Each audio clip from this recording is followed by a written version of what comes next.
Bien, hermanos, les invito a que puedan abrir sus Biblias allí en el libro del profeta Jeremías. Vamos a leer en el capítulo 20, los versículos 14 al 18. Jeremías 20, 14 al 18, la palabra del Señor dice así: Maldito el día en que nací, el día en que me dio a luz mi madre, no sea bendito. Maldito el hombre que dio la noticia a mi padre diciendo, te ha nacido un hijo varón, haciéndolo muy feliz. Sea ese hombre como las ciudades que el Señor destruyó sin piedad. Oiga gritos de mañana y alaridos al mediodía, porque no me mató en el vientre, para que mi madre hubiera sido mi sepultura y su vientre embarazado para siempre. ¿Por qué salí del vientre? ¿Para ver pena y aflicción y que acaben en vergüenza mis días? Son bastante potentes las palabras de Jeremías y generalmente se suele asociar o se suele decir de manera bastante poco pensada, poco reposada, de que Jeremías era un hombre depresivo. Y la verdad es que es una idea que se desprende de, sobre todo, una correcta lectura del profeta y del libro de las Lamentaciones de Jeremías. Lo vamos a entender de una mejor forma hoy día. Y lo que no quita, en todo caso, que las palabras de Jeremías en particular en esta sección que nosotros leímos y lo vamos a comprender de una mejor forma, son palabras que efectivamente están demostrando una situación por parte del profeta de bastante angustia y depresión. Y el hecho es que la angustia y la depresión, en particular, que nosotros vivimos, que vemos en nuestro mundo caído, como vimos la semana pasada, no son estados mentales que la Biblia no aborde, ¿ya? La Biblia los expone con bastante crudeza, muestra justamente a los personajes que aparecen en la Escritura, y eso nos va a ayudar a romper ciertos mitos evangélicos que existen sobre la salud mental, ¿ya? La palabra de Dios está allí justamente para poder auxiliarnos en nuestro andar, en nuestro camino hacia nuestra patria celestial. Y uno de estos mitos o miradas distorsionadas de lo que dice de lo que se podría abordar o se podría decir que son estos asuntos de estados mentales alterados o que no están completamente rendidos al shalom de Dios, a la obra de Dios en nosotros, a esa paz que Dios nos da, es el hecho de que el creyente no puede padecer ningún tipo de estado mental alterado porque todo ese tipo de cosas son cosas demoníacas, ¿no? Son demonios que atacan al creyente y lo perturban y el creyente no puede, ¿ya?, permitir que Satanás esté molestando en su mente, en su corazón, ¿ya? Por lo tanto, toda acción o todo lo que nos pasa a nosotros, está esta idea de que es una acción de Satanás de manera directa sobre el enemigo, usando incluso la Escritura para poder argumentar eso. En el libro de Job, por ejemplo, cuando Dios le dice a Satanás, hazlo, ¿ah? Anda donde él, ponlo a prueba, pero preserva su alma, ¿ya? Me pertenece, él es mío. Pero ciertamente no estamos en una situación aquí en la que leímos en Jeremías. Por eso hay que leer cada parte de la Escritura en su contexto. Y por otro lado, nosotros también tenemos a otros que afirman que de llegar a ocurrir un estado mental alterado, de llegar a ocurrir algún tipo de enfermedad mental, y vamos a usar esa idea o ese concepto para poder abordar todo tipo de trastorno que afecta a la mente de las personas en general y particularmente del creyente. No se trata de ningún tipo de trastorno mental, sino que simplemente falta de fe, ¿ya? O sea, la persona está deprimida porque le falta fe. Y hay una media verdad en esa afirmación, ¿ya? Hay una media verdad, y esa media verdad también tiene que ser abordada a partir de lo que la Escritura nos va revelando, porque en varias partes de la Escritura nosotros vemos este tipo de situaciones con personas que aparecen y que fueron preservadas por el Espíritu Santo en la palabra de Dios justamente para traer luz en medio de la oscuridad, para poder traernos a nosotros esa luz necesaria. ¿Por qué decimos de que estas ideas, o algunas de estas ideas, hasta aquí yo mencioné solamente dos, son ideas que podríamos denominarlas una especie de mitos en el mundo evangélico? Básicamente porque tales abordajes, los dos que mencioné ahí, hay algunos otros, pero particularmente estos dos, tienden al dualismo, ¿ya? Por un lado, y los primeros, por el hecho de que mantienen una visión maniqueísta, ¿verdad? En el sentido de que maniqueísta es que el poder de Satanás obra con igualdad de poder al poder de Cristo, ¿sí? Entonces, en ese sentido, en la vida del creyente, Satanás puede y tiene el poder igual a Jesucristo para poder, entonces, afectar la vida del creyente, ¿ya? Entonces, cuando nosotros decimos, no, es una posesión demoníaca, es Satanás en la vida de la persona, estamos nosotros teniendo una tendencia maniqueísta al decir, bueno, la persona o fue o no fue rescatada por Cristo, ¿ya? Si fue rescatada por Cristo, la palabra de Dios es bastante segura para nosotros, ¿sí? Entonces, en ese sentido, nosotros tenemos que, en primera instancia, pensar o eliminar aquello que nosotros vemos como una especie de maniqueísmo. Y los segundos, ¿ya? La segunda afirmación es básicamente porque cuando hablan de que falta de fe a cualquier tipo de trastorno mental, no dicen lo mismo de las enfermedades físicas, ¿ya? Por ejemplo, de un cáncer, ¿ya? No afirman de la misma manera, no, el cáncer está ahí por falta de fe. Hay algunos que sí, ¿ya? Y de hecho se popularizó en Internet ante la enfermedad, un cáncer terminal de un cantante, creo que era artista, conocido en el mundo evangélico, donde una otra persona, una otra cantante cristiana, manifestaba y dijo en una oración que tuvieron de que no aceptarían un no por respuesta de parte de Dios para sanarlo, ¿ya? Y si al final se murió la persona fue por falta de fe, ¿sí? Entonces también existen aquellos que toman esto, lo distorsionan y llevan a este tipo de afirmación, pero particularmente aquellos que dicen que todo trastorno mental, todo tipo de alteración en la mente de la gente es simplemente falta de fe, también tienden a un dualismo porque no hacen lo mismo cuando hay una enfermedad física, ¿ya? Si están con problemas en los riñones, van al médico, ¿sí?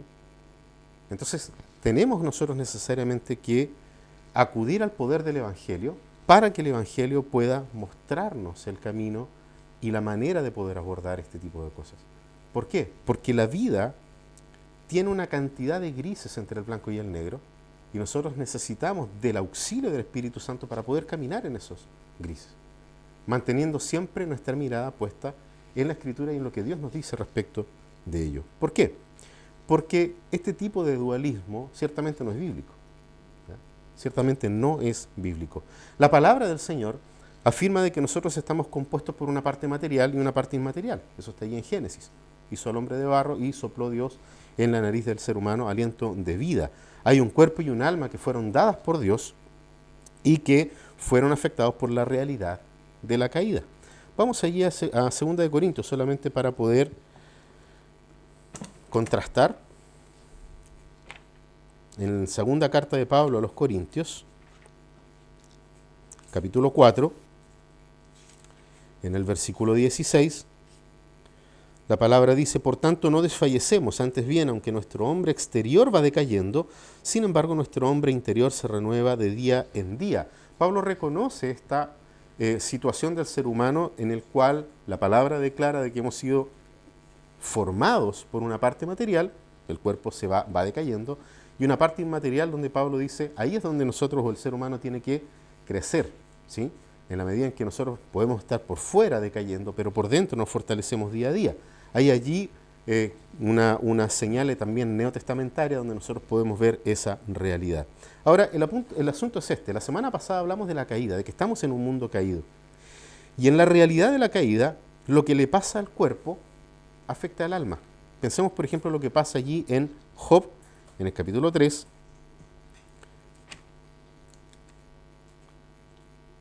El libro de Job tiene mucho también de este tipo de situaciones de vida, pero en el capítulo 3, en los versículos 20 al 26, dice así: ¿Por qué se da luz al que sufre y vida al amargado del alma, a los que ansían la muerte pero no llega y cavan por ella más que por tesoros? ¿Que se alegran de sobremanera y se regocijan cuando encuentran el sepulcro? ¿Por qué dar luz al hombre cuyo camino está escondido y a quien Dios ha acercado? Porque al ver mi aliento salen mis gemidos y mis clamores se derraman como agua, pues lo que temo viene sobre mí y lo que me aterroriza me sucede. No tengo reposo ni estoy tranquilo, no descanso, sino que me viene turbación.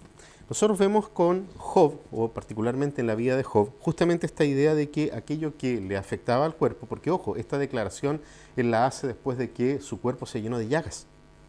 Su cuerpo fue afectado y eso afectó también su alma. ¿Por qué? Porque el ser humano es un ser integral. ¿Ya? Dios nos creó de esa forma. El ser humano no fue un ser viviente hasta que no hubo una parte material y una parte inmaterial.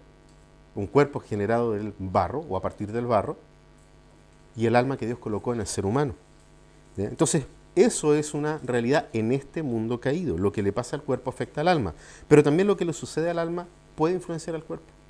De la misma manera, eso lo vemos en Proverbios o en el libro de los Salmos. Vamos ahí a los Salmos, ya estamos ahí al lado de Job. El Salmo 38, versículos 3 al 8, la palabra del Señor dice así: Nada hay sano en mi carne a causa de tu indignación, en mis huesos no hay salud a causa de mi pecado, porque mis iniquidades han sobrepasado mi cabeza, como pesada carga, pesan mucho para mí. Mis llagas hieden y supuran a causa de mi necedad. Estoy encorvado y abatido en gran manera y ando sombrío todo el día, porque mis lomos están inflamados de fiebre y nada hay sano en mi carne. Estoy entumecido y abatido en gran manera, gimo a causa de la agitación de mi corazón. Frente a una situación de pecado, ¿ya? Frente a una situación que internamente tiene trastornado, voy a usar esa expresión para mostrar aquí la fuerza y la potencia con la que el salmista se refiere, también habla de su cuerpo. ¿Ya? Podemos también citar inclusive cuando la palabra dice que mientras callé mi pecado, mis huesos se envejecieron. ¿Ya? Hay una relación, ¿por qué? Porque en este mundo caído, donde Dios nos colocó, con un cuerpo y un alma, que si no están juntos, no hay ser humano. Génesis lo plantea de esa forma. Fue el ser humano un ser viviente luego de que Dios lo formó y sopló en él.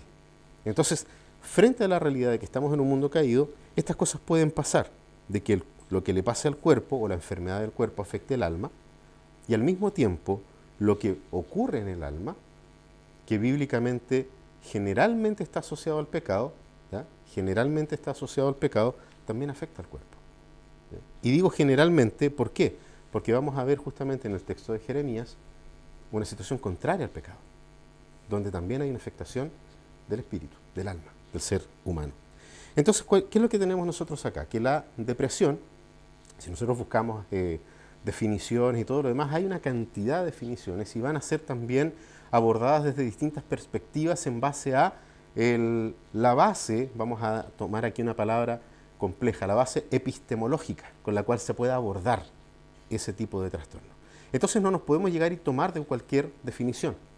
Pero en términos generales, la depresión es un trastorno bastante común en el mundo, bastante común en nuestro mundo caído. Esta condición no es simplemente la tristeza o el desaliento ocasional que nos afecta a todos. Todos en algún minuto nos hemos sentido, por alguna razón, tristes. ¿Ya? No se trata de eso que es la depresión, sino que es un estado de ánimo que se caracteriza por una tristeza infundada. La persona no sabe realmente por qué está triste. ¿Ya? Y aquí estamos hablando de creyentes y no creyentes. Hay algún momento en la vida que algo ocurre, hay algún gatillante, y que la persona siente una tristeza infundada, hay un desánimo generalizado, hay falta de energía, falta de interés, falta de motivación, en fin, se arrastran una serie de otras cosas cuando la mente y el corazón están afectados por algún tipo de situación, que puede también ser tan diversa que tampoco podemos decir es solamente por esto, ¿sí? Porque incluso la propia Escritura nos muestra que hay diferentes razones por las cuales eso pueda llegar a ocurrir, ¿sí? En el caso, por ejemplo, de Sara, en algún minuto Rebeca plantea en algún minuto la posibilidad de morirse. ¿Ya? Hay un temor en ella, ¿a qué cosa? A que su hijo tome una mujer que no sea del pueblo de Dios. ¿Sí? Ahí nosotros vemos otra situación, ¿ya?, que genera en la persona un ensombrecimiento de la mente, del alma de la persona. ¿Y qué es lo interesante? Que cuando esto ocurre, cuando pasa esto de que hay este desánimo generalizado, falta de interés, falta de motivación, en fin, independientemente de la duración de ese estado, ¿ya?, independientemente de su duración, sí puede crecer en la persona hasta poder afectar varias áreas de la vida: trabajo, estudios, matrimonio, familia en general, y también su vida espiritual. ¿Ya? Puede llegar a afectarlo. Y en algunos casos puede causar un sufrimiento mental. Hay personas que realmente sufren, ¿ya?, internamente están sufriendo y ciertamente van a somatizar. El cuerpo reacciona, ¿sí?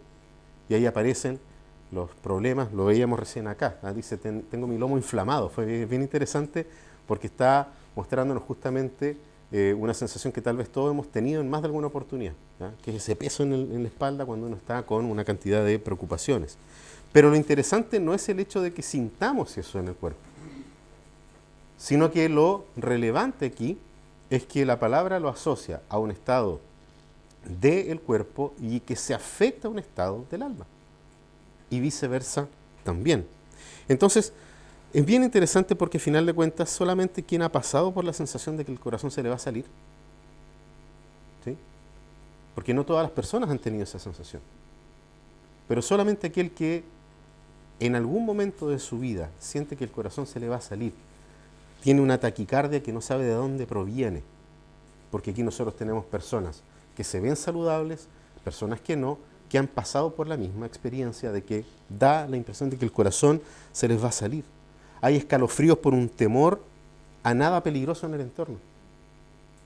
Sienten miedo, ¿ya? Hay una sudoración por un miedo irracional. Sudan las manos, el cuerpo, no se sabe por qué, sudan las plantas de los pies, ¿ya? La persona realmente está en una situación de un descontrol de su propio cuerpo y no sabe cómo poder abordar eso, ¿ya? Estamos incapacitados para poder saber de qué manera lo podemos hacer. Aquel que ha pasado por esto va a poder entender realmente lo que estamos afirmando acá, ¿ya? No con eso vamos a decir, búscate una situación para que puedas empatizar, ¿ya?, sino que también nosotros podemos leer en la propia Escritura lo que la palabra nos está diciendo respecto de esto, ¿sí? Son varios otros más, son muchos los ejemplos que la Biblia nos muestra de personas que tuvieron que enfrentar situaciones de una angustia terrible, algunas con un fundamento tremendo, como en el caso de nuestro propio Señor Jesucristo cuando estaba en Getsemaní, y lo que pasa con su cuerpo es una situación que ha ocurrido a otras personas también, no es una situación exclusiva de Cristo. De hecho, esa situación se llama hematohidrosis, que es cuando una persona frente a una situación de una angustia tremenda suda sangre, ¿ya? Sus venas y todo lo que está relacionado a las glándulas del sudor se revientan por una sobreestimulación y finalmente la persona termina con literalmente gotas de sangre en su cabeza, ¿sí? Entonces ahí nosotros vemos una situación totalmente, podríamos decir, justificada. Pero ¿qué pasa con esas otras que no? Con esas otro tipo de situaciones que no, y la palabra también nos va a ayudar en eso. Lo importante para los profesionales de estas áreas, de las áreas de la salud mental, es poder reconocer a tiempo los síntomas, como en cualquier otra enfermedad, ¿sí? O sea, cuando una persona está teniendo síntomas, por ejemplo, de dolor en la espalda, ¿sí?, de repente uno dice, oye, me estoy sentando mal, estoy durmiendo mal, y resulta que la persona tiene piedra en los riñones, ¿sí? Entonces, para un profesional del área de la salud, sea salud mental o salud física, lo importante y lo más relevante es poder reconocer a tiempo los síntomas. ¿Para qué? Para poder evitar que la persona, en el caso de la salud mental, entre en una espiral de la cual difícilmente puede salir. Entonces, mientras más rápido, mientras más a tiempo se pueda reconocer, mejor es para la persona, mejor es para el paciente, mejor es para aquella persona que está teniendo ese tipo de problema. Y en esta parte, queridos hermanos, la fe del creyente juega un papel fundamental. ¿Por qué? Porque no todo desánimo, no todo desaliento es una depresión. ¿Ya? No siempre es una depresión. Así como no todo miedo y toda angustia es ansiedad. ¿Sí? Muchas veces nosotros caemos en un estado de tristeza, de desánimo y de falta de energía. ¿Por qué? Porque no logramos alcanzar ciertos objetivos de vida, metas o resultados que nosotros queremos. Y entonces nos sentimos frustrados. ¿Ya? Pero eso no tiene que ver con ser una depresión. Eso tiene que ver con un estado momentáneo de frustración que nos deprimimos, entre comillas, porque las cosas no salen como nosotros queremos. Eso, hermanos, no es depresión. Eso se combate cuando nosotros simplemente calibramos nuestro corazón hacia la cruz de Cristo. ¿Por qué? Porque sabemos de que el Señor es el que nos da las fuerzas para trabajar, en el caso que sea una frustración del trabajo, o es el Señor el que puede realmente ayudarnos, Él es nuestro auxiliador en todas las cosas. Entonces a veces simplemente basta con calibrar nuestro corazón, en vez de estar calibrado hacia la meta, hacia el objetivo, que no perdamos nunca de que nuestro corazón tiene que estar calibrado siempre hacia la cruz de Cristo. ¿Ya? De esa manera, cualquier tipo de desazón en este mundo va a ser bien enfrentado por el creyente. ¿Sí? Y si no, si le falta sabiduría para enfrentar, Santiago nos dice, pídasela a Dios, ¿ya? Que Él la va a dar abundantemente. Santiago está hablando justamente de situaciones complejas. ¿Sí? No está hablando simplemente de una situación donde tiene que tomar una decisión. Está hablando de una situación compleja. Si le falta sabiduría para saber cómo abordar esa situación, pídansela a Dios porque Dios se las dará de manera abundante. En otras ocasiones, se trata de que nosotros nos hemos olvidado que somos hijos de Dios. Eso también ocurre en la vida del creyente. Y que fuimos comprados al precio de la bendita sangre del Hijo de Dios. Entonces, en esos momentos nos falta recordar de que la palabra dice, primero, quién es Dios y quiénes somos nosotros. Allí, por ejemplo, las disciplinas espirituales, la lectura de la palabra, la oración, son fundamentales para la vida y el desarrollo del creyente. Porque cuando eso ocurre, cuando se nos olvida que somos hijos de Dios, es la palabra la que nos va a volver a orientar. En la anterior también, la palabra es la que nos orienta, pero la situación es distinta. A veces simplemente comenzamos a sentirnos, no sé, abandonados por los demás, nos sentimos solos y podríamos entrar en esa espiral depresiva. ¿Qué es lo que falta en ese minuto? Recordar quiénes somos. Somos hijos de Dios. Y ahí está nuestro consuelo. Y ciertamente esa situación de tristeza va a ser superada. ¿Por qué? Porque lo tenemos todo en Cristo. ¿Ya? Entonces, no siempre, cuando no es una situación de una depresión, nosotros primero deberíamos partir a la luz de la Escritura y desde allí comenzar a analizar el resto de las situaciones que nos están involucrando, siempre considerando también aquellas sintomatologías que nosotros tenemos. Porque por alguna razón, orando, esto no se pasa. Por alguna razón, leyendo la Biblia, esto no pasa.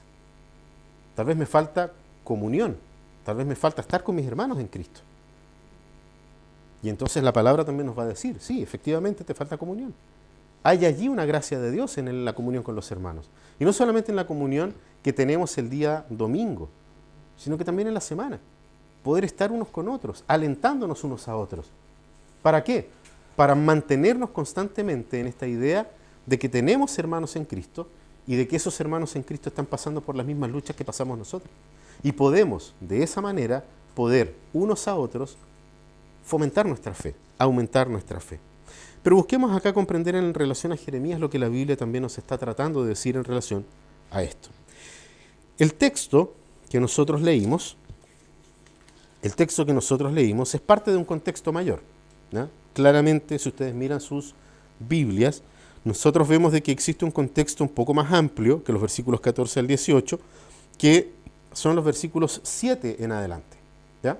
Del versículo 7 en adelante, esa sección está compuesta por dos lamentos. ¿Sí? El primer lamento va del versículo 7 hasta el versículo 13, y el segundo lamento se encuentra del 14 al 18, que es aquel el cual nosotros le dimos lectura, y en el cual Jeremías lamenta haber nacido. ¿Ya? Se lamenta por haber nacido. Una característica bien fundamental para poder analizar cualquier tipo de lamento en la Escritura es que los lamentos bíblicos suelen incluir 4 cosas. ¿Ya?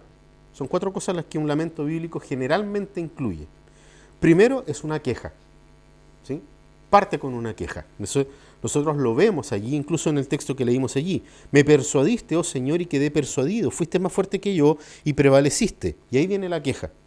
He sido el hazmerreír cada día, todos se burlan de mí, porque cada vez que hablo, grito, proclamo violencia, destrucción, pues la palabra del Señor ha venido a ser para mí oprobio y escarnio.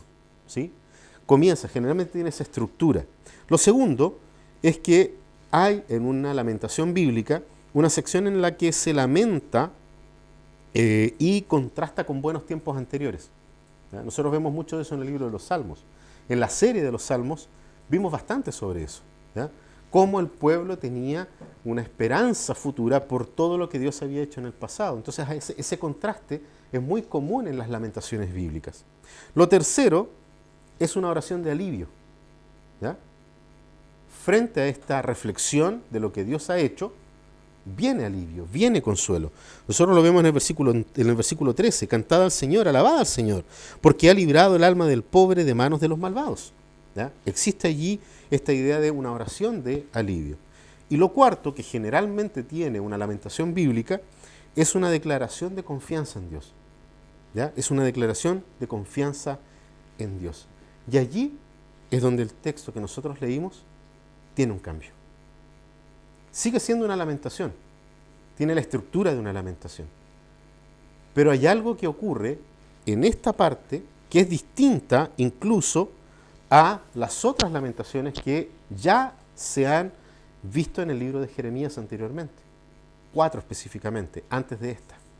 En las 4 anteriores sigue más o menos la misma estructura de lamentación que les estoy hablando. O sea, primero una queja, luego una sección en la que ese lamento se contrasta con los buenos tiempos anteriores, y ahí entonces está este tema de los buenos tiempos anteriores, el mal tiempo presente, una oración de alivio y una declaración de confianza en Dios. En este lamento, como les decía, no es el caso, y eso es lo que debe alertar al lector de que hay algo distinto en este texto, de que algo está ocurriendo en el emisor del mensaje, que en este caso es el profeta Jeremías. Ahora, como estilo literario, porque ojo con eso también, cuando las personas simplemente dicen, no, Jeremías es súper depresivo porque tiene un libro entero de lamentos, es un estilo literario. ¿Ya? Entonces, primero tengamos en nuestra mente eso, es un estilo literario. No es que Jeremías sea más quejumbroso que los demás, sino que él usa una forma de escribir para poder justamente alertar lo que venía para el pueblo de Israel. ¿Ya? Eso es algo hecho a propósito. Y ese estilo literario podría haber estado inspirado, porque lo vemos también en otras partes de la Escritura, no es exclusivo de Jeremías, lo vemos en otras partes de la palabra de Dios, pero podría estar inspirado por cualquier forma de calamidad. ¿Ya? Generalmente frente a una situación de calamidad había un lamento. ¿Ya? Acá podría haber sido, por ejemplo, la derrota en batalla, que lo vemos nosotros en alguno de los salmos de David, el exilio, ¿ya? También abordado en profundidad en el libro de los Salmos. También podría ser la enfermedad o incluso la muerte, lamento por la muerte. Entonces, el que se lamenta, aquel que está emitiendo el mensaje de lamento, puede participar, no siendo él el afectado, sino que, por ejemplo, a un nivel global, como el pueblo de Dios, participaba del lamento con signos externos de dolor, ¿ya? Como por ejemplo vestirse de cilicio, sentarse sobre cenizas, ayunar o llorar en voz alta. ¿Ya? No necesariamente era algo personal, pero al ser un profeta o incluso sacerdotes, entraban en esta idea de, o un líder. Nosotros lo vemos, por ejemplo, en el caso también de algunos reyes. ¿Ya? Cuando, por ejemplo, se vuelve a encontrar la palabra de Dios, dicen que el rey, al escuchar la palabra, hizo esto. Se lamentó, lloró, se vistió de cilicio y se sentó sobre cenizas. ¿Por qué? Porque el pueblo había pecado en contra de Dios. ¿Ya? Entonces vemos allí nosotros una situación, vamos a decir, étnica, de parte del pueblo de Dios, ¿sí? En donde aquellos emisores del mensaje actúan personalmente, mostrando de manera visible lo que el lamento significaba. ¿Sí? Pensemos un poco, ¿de qué se tuvo que lamentar Jeremías? ¿Sí? ¿Cuál era el lamento de Jeremías? Fíjense que Dios había llamado a Jeremías para poder profetizar en contra de su pueblo. ¿Ya? De hecho, nosotros conocemos aquella advertencia que Dios hace, aquel llamado que Dios hace a su pueblo ahí en Jeremías capítulo 29, del 4 al 7, por ejemplo. ¿Por qué? Porque habían profetas, entre comillas, que eran pagados por gentes del pueblo para decirle a la gente: vamos a estar aquí solamente 7 años y después el Señor nos va a sacar de aquí. Porque, fíjense, utilizando la palabra de Dios, porque Él ha sido grande, fuerte, victorioso y nos sacará de esta situación. Y Dios llama a Jeremías y le dice: dile al pueblo que no, que van a estar allí durante 40 años. ¿Ya?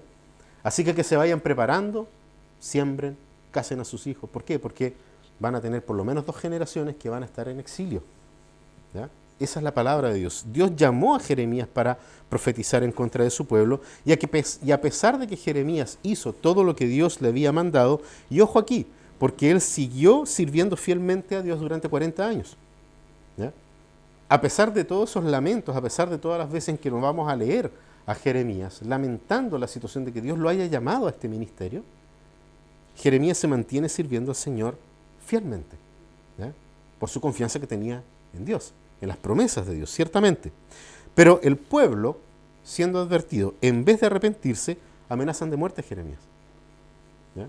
Lo quieren matar. No es en vano, por ejemplo, que Jesús haya dicho: ustedes mataron a los profetas que vinieron antes advirtiendo estas cosas. ¿Sí? Era una situación que ocurría, y Jeremías lo amenazan de muerte. ¿Ya? Eso es un buen motivo como para poder estar también triste. El Señor me llamó a esto, lo estoy haciendo y no pasa nada. Al contrario, en vez de arrepentirse, me están amenazando de muerte. Jeremías se había afligido por su pueblo hasta el punto, en eso está en el capítulo 8, que su alegría se había ido y su corazón estaba enfermo. ¿Cómo lo expresa? Dice en el capítulo 8 que era tanto el dolor para él en su corazón, ahí está hablando de un tema interno, de que sus ojos eran una fuente de lágrimas. Mis ojos son una fuente de lágrimas que lloran de día y de noche. Esa era la situación de Jeremías. Entonces vemos aquí, y en los 4 lamentos anteriores de Jeremías, esa misma forma de Jeremías expresar este dolor interno. ¿Ya? Que en primera instancia, como vemos hasta aquí, era por causa de que el pueblo era rebelde. ¿Ya?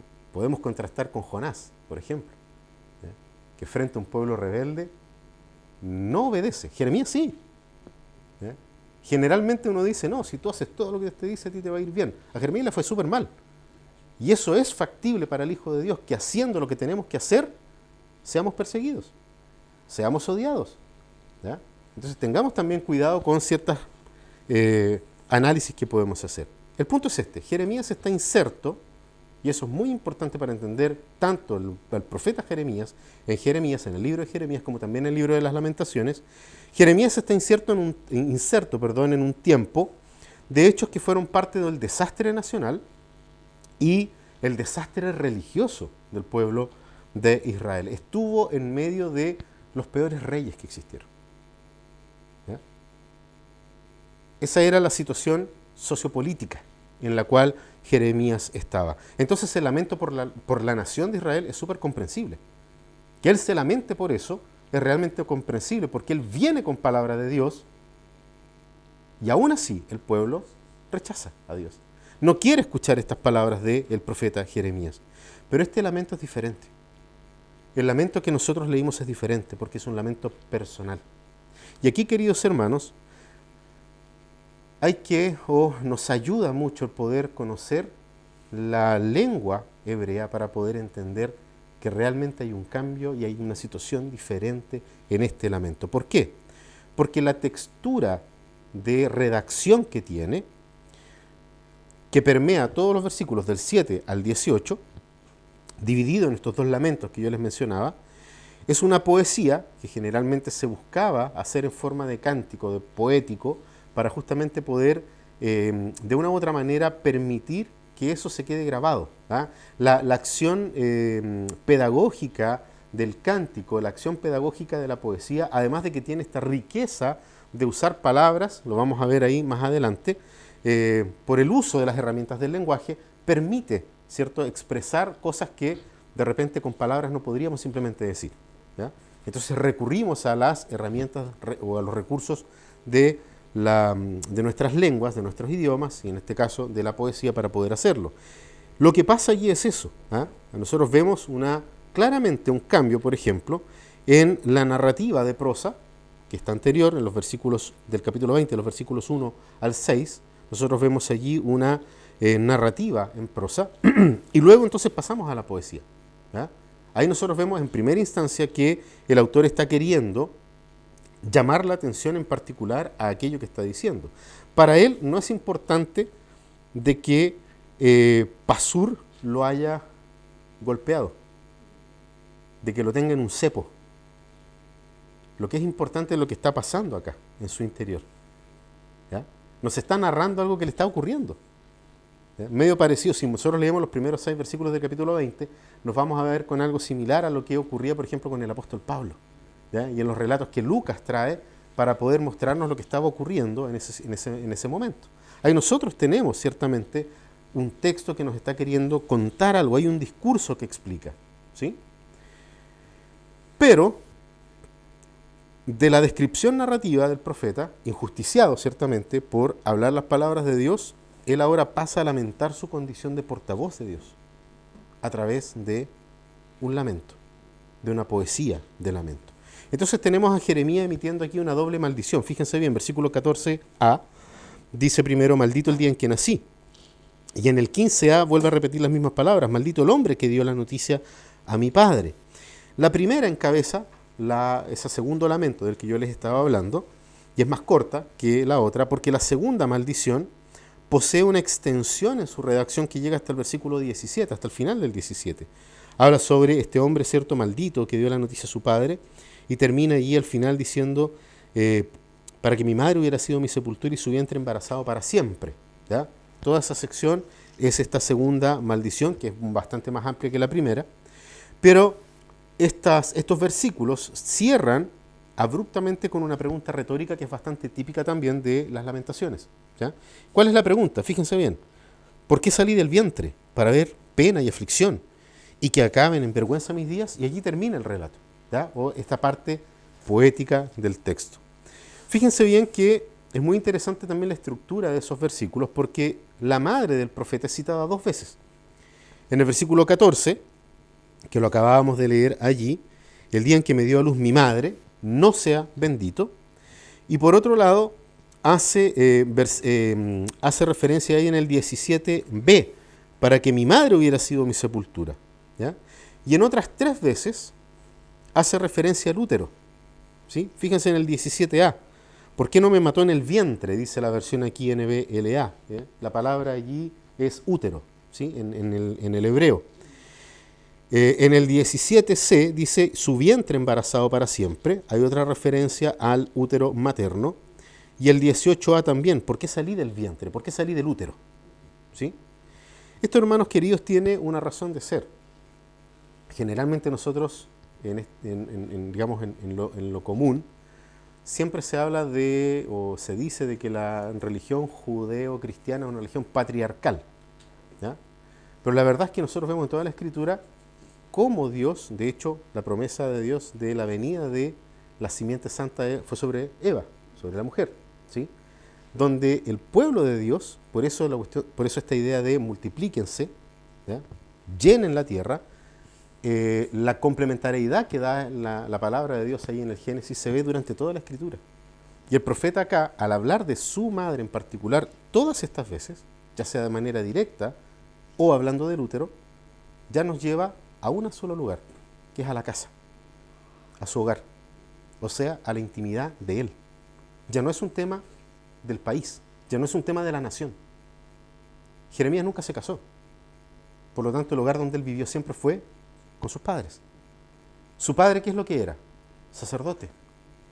La buena noticia para Hilcías era de que había tenido un sucesor de esta tradición sacerdotal.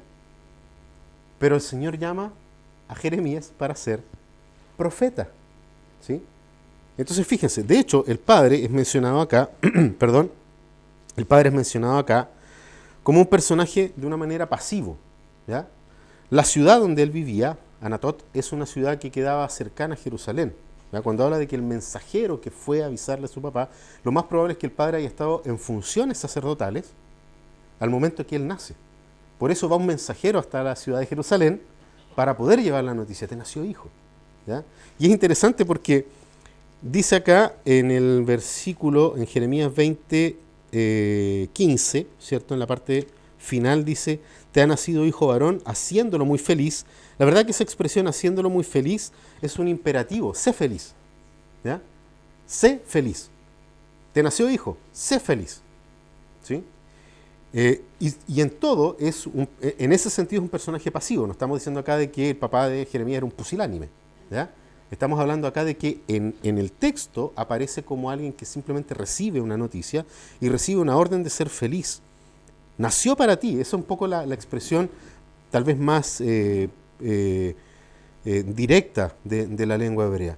Entonces, fíjense bien, naturalmente Hilcías, que era sacerdote, iba a tener este sucesor en el sacerdocio, eso era motivo de alegría. Pero el recurso de la lamentación de Jeremías retrata el día de su nacimiento como algo despreciable, ¿ya?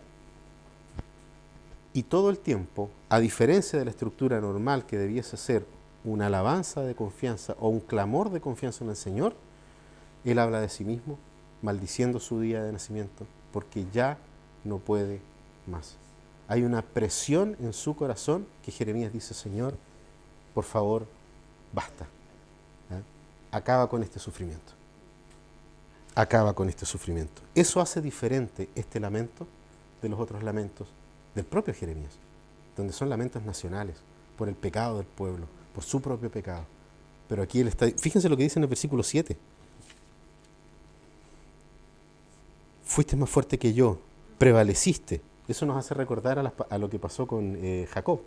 El Señor prevaleció sobre él, lo venció. ¿Y qué es lo que pasa? He sido hazme reír. ¿Por qué? Porque la palabra del Señor ha venido a ser para mí oprobio y escarnio cada día. Versículo 8. Jeremías ya no quiere absolutamente nada más. Toda esta sección, hermanos queridos, es por lo tanto un salmo de lamentación individual.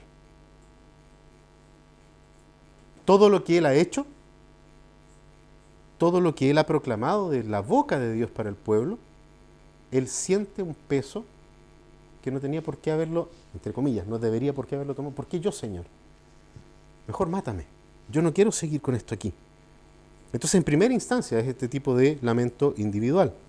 El profeta se ve en aflicción, se ve afligido a través de una profunda percepción de su sufrimiento. Es consciente de lo que le está pasando. Totalmente consciente. El profeta está hablando siempre en primera persona. También es otra cosa que no ocurre en los anteriores, a menos que él esté dialogando con Dios. Él le habla a Dios, lamenta y Dios le responde. Y aquí hay otro detalle, Dios no le responde. No hay ninguna palabra como en las lamentaciones anteriores que Dios emita para Jeremías. Ninguna, absolutamente ninguna. El Espíritu Santo quiso preservar esta parte de la Escritura para que entendamos que Jeremías se sentía solo. Completamente solo. Ni siquiera Dios le respondió. Por más que él clamó a Dios, él no escuchó la voz de Dios de vuelta. Como ya había ocurrido antes. No es que Dios nunca le habló a Jeremías. Pero en este momento, nosotros vemos aquí a un Jeremías solo. Y la pasión con la que expresa esto, con estas maldiciones, ¿ya? Automaldecirse, expresada ciertamente a través de este recurso que es la poesía, nos presenta a alguien que está totalmente frustrado con su vida. Por eso es importante leer y releer a Jeremías, cuando hablamos justamente de este aspecto de la salud mental. Alguien podría decir, Jeremías tenía motivos suficientes para lamentarse, ¿sí? No como la generación de cristal en la que nosotros vivimos, ¿ya? Podría ser un argumento. Hermanos queridos, Jeremías tuvo un miedo irracional antes de que cualquier cosa pasara. Vayan conmigo ahí a Jeremías capítulo 1. Jeremías capítulo 1, versículos 4 al 8, dice así. Vino a mí la palabra del Señor diciendo: antes que yo te formara en el seno materno te conocí, y antes que nacieras te consagré, te puse por profeta a las naciones. Hermanos queridos, si el Señor se nos manifiesta de esa forma a nosotros, ¿sí?, pasando como le pasó acá, vino palabra del Señor a él, y vean la respuesta de él: ay Señor Dios, dice, no me metas en esto, yo no sé hablar, soy muy joven. Y el Señor le responde al tiro, pero el Señor me dijo: no digas soy joven, porque donde quieras que te envíe, irás, y todo lo que te mande, dirás. Fíjense lo que dice el Señor conoce el corazón de Jeremías: no tengas temor delante de ellos. Antes de que haya ocurrido cualquier cosa, Jeremías ya tenía miedo. Y el Señor tiene que fortalecer la fe de Jeremías diciéndole: no tengas temor ante ellos, porque estoy contigo para librarte. Pero hermanos queridos, tuvo miedo antes de haber hecho cualquier cosa, sin haber tenido motivos para eso. Jeremías no es omnisciente. Él no sabía cómo el pueblo iba a reaccionar, pero tiene un miedo irracional. Siente temor y dice: Señor, yo no quiero esto. No, lo vas a hacer porque yo estoy contigo. Frente a esa seguridad, Jeremías debió haber hecho lo que tenía que hacer, y lo hizo, y no le fue bien. Y no le fue bien. Por lo demás, hermanos, y aquí un detalle: la Biblia no nos prepara para una competencia con los personajes bíblicos. Esto no es una competencia de quién tiene más miedo, más fe, menos fe. La Biblia no nos prepara para eso. La palabra de Dios, como dice el libro de Hebreos, nos prepara para poder ver en esa gran nube de testigos la forma en que nosotros debemos vivir nuestra fe, puestos nuestros ojos en Jesús. Para eso nos prepara la palabra del Señor. Esto no es una competencia, sino que es la forma en que el creyente, en cualquier momento de la historia, puede mirar a esta nube de testigos y decir: así lo hicieron mis antepasados, así también lo puedo hacer yo. Y es por eso que necesitamos mirar lo que hizo Jeremías, porque él siguió sirviendo fiel al Señor. Hermanos queridos, como dije hace un rato atrás, el Espíritu Santo ha querido preservar esta parte de la Escritura para poder justamente mostrarnos este registro, ¿cierto?, de una desesperación casi total de Jeremías, y poder animar y consolar a todos nosotros, hijos de Dios, porque la fe, y aquí le respondemos a aquellos que dicen: es falta de fe. Hermanos queridos, la fe no es incompatible con las luchas más profundas del ser humano.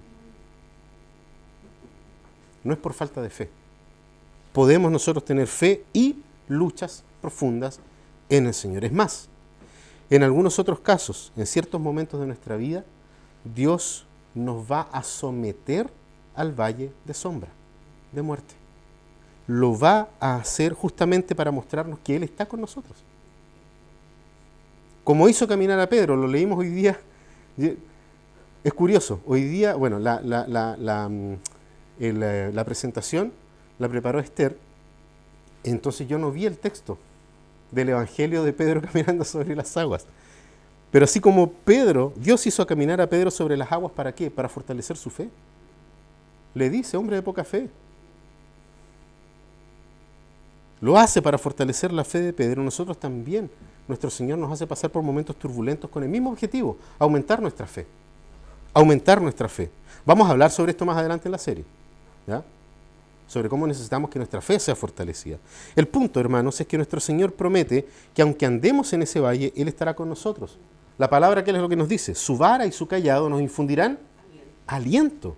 Nos infundirán aliento. ¿Qué es lo que pasa cuando pasamos por el valle de sombra de muerte? Nos sentimos desalentados. Ahí está la vara y el cayado de nuestro Señor infundiéndonos aliento. Hermanos, no olvidemos jamás eso.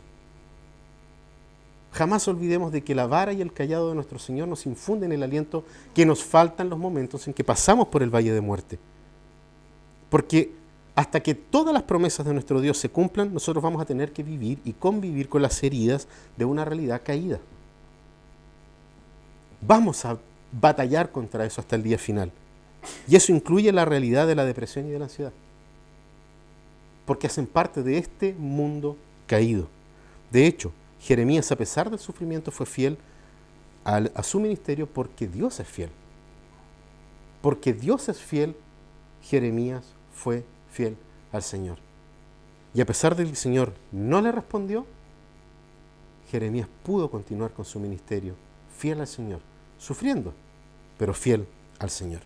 Hermanos y amigos, Asignar la depresión o la ansiedad a la obra directa de Satanás sobre los hijos de Dios es no comprender de que no hay nada creado en este mundo que nos pueda separar del amor de Dios, que es en Cristo Jesús, Señor nuestro, tal como lo declara la Escritura. Por otro lado, creer que la depresión o la ansiedad son simplemente una expresión de falta de fe en la vida de los hijos de Dios es invalidar la doctrina de que Jesucristo realmente se hizo como uno de nosotros y que fue sometido a todos los dolores de este mundo, incluido el dolor del alma. Nuestro propio Señor Jesucristo, que nos dijo en un momento, no se preocupen, también dijo, estoy afligido hasta la muerte. Oren conmigo, acompáñenme en este momento de dolor. Amados hermanos, ya sea que podamos percibir tempranamente, como decíamos hace un rato atrás, los síntomas de estas anormalidades de la vida plena que Cristo nos ofrece, o sea que necesitemos el auxilio médico, ¿ya?, como lo haríamos por una enfermedad física cualquiera. No nos olvidemos que vivimos en un mundo de dolores, en una realidad caída, como lo vimos la semana pasada, y que a veces también Dios nos hace pasar por el crisol, como dice el profeta Isaías, te he probado en el crisol de la aflicción. Dios también puede hacerte pasar por el crisol de la aflicción. Pero hay aquí, en medio de esta situación pasajera, como también lo dice la Escritura, una sola esperanza que debe acompañarnos. Tengan ánimo porque yo vencí al mundo. Palabras de Jesús. Tengan ánimo porque yo vencí cualquier tipo de afectación al alma, cualquier tipo de ansiedad fue vencida en la cruz por Cristo Jesús. Cualquier tipo de depresión fue vencida en la cruz. Aferrémonos a esa realidad, porque no hay otro lugar donde el creyente pueda ir que hacia Cristo y la obra completa de Él en la cruz. Oremos. Padre Celestial, te damos gracias, mi Señor, porque en todo tu palabra nos conforta y en todo tu palabra, Señor amado, nos permite también tener las herramientas suficientes para poder enfrentar los momentos de angustia, de depresión, de ansiedad. Permite, Padre Celestial, que en todo primeramente te busquemos a ti y que cuando necesitemos auxilio médico también lo busquemos, entendiendo, Señor amado, de que tú nos auxilias, Señor, porque todo lo que está bajo el cielo te pertenece a ti.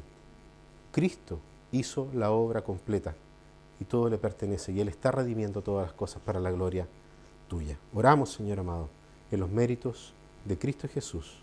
Amén.